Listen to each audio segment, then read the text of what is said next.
So, by the way, this is Bobby Reed. Leave the mess, the necessity of chaos in a makerspace. They get free time because he didn't hit it. Ha ha ha ha ha ha ha. Okay, I'm done. All right, how do you prefer your making space? Do you need it tidy? Does a mess of past successes and failures fuel your creativity? I encourage you not to pick a side, but to leave this weekend thinking more purposefully about cleanliness of spaces where we embark on our making. Chaos is where I find myself most comfortable. I picked a super cluttered version of my studio, but this is representative of my preferred making space. I like to bring in a lot because I'm interested in a lot, and I want my space to reflect that. Creative collisions are what I go for. I like it. I like the inspiration from trying to make sense of the juxtaposition of objects that don't really go together. For clarity moving forward, though, I'd like to provide some working definitions for all these vague terms I keep using, so that way we know where I'm coming from. For the purpose of this talk, when I say clean, I mean orderly or tidy. Spaces should be as hygienically clean as possible, regardless of the clutter level you prefer. That is not what we're talking about today. We are assuming hygienic cleaning is not up for discussion and should be attended to by all makers.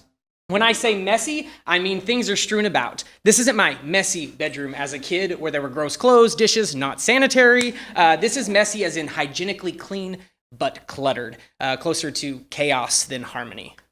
I want to pause for a moment, though, to reflect on my own subject positioning. In this subject, I definitely slant towards preferring the mess. I think you've already got that. But I don't think either messy or tidy are right states of beings as they exist. I think it's a spectrum. And if the maker prefers tidy, then tidy is the way to go. So although I prefer chaos, my intent today is to get you thinking about the uses of cleanliness versus messiness in your maker space, and really in your making.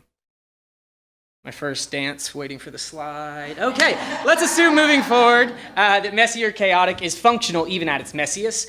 The brain-computer interface hat that you see me wearing here, the room that houses that can have all kinds of clutter. It can have coat clutter, empty shampoo bottles, but what it can't have is electrical clutter. So we have to keep that cleaned up. If your space isn't functional, it's not messy, it's broken.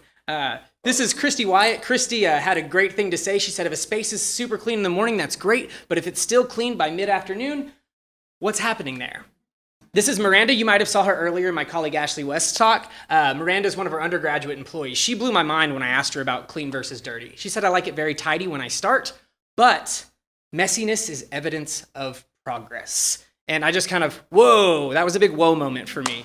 I had never considered that. You know, I'm used to feeling guilty for my messes and not thinking of them as progress, as an evidence of the work that just took place in a place. With that in mind, I want to have a short defense of chaos before we move forward.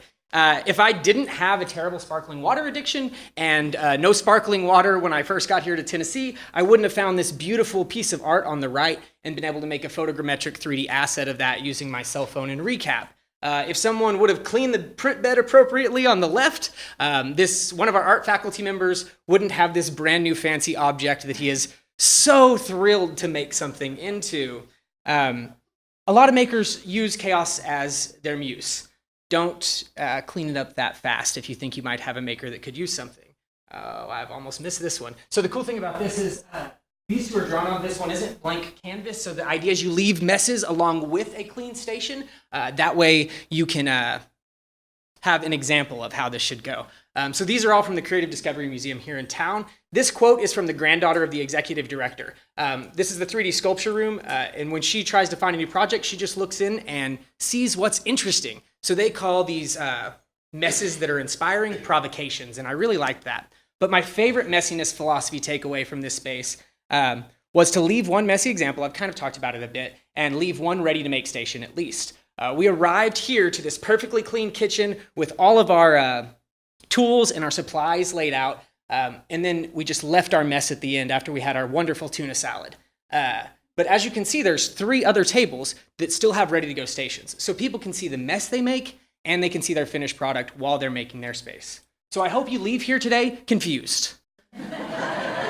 Confused about whether or not you should clean your space after you clutter it. That confusion and that chaos will hopefully make you think a little bit more about it. The tracks of rapid prototyping and quickly exploring technology are not straight. They are not always intelligible to the folks that come after us. This doesn't mean that they're any less important in our road to building excellent making processes.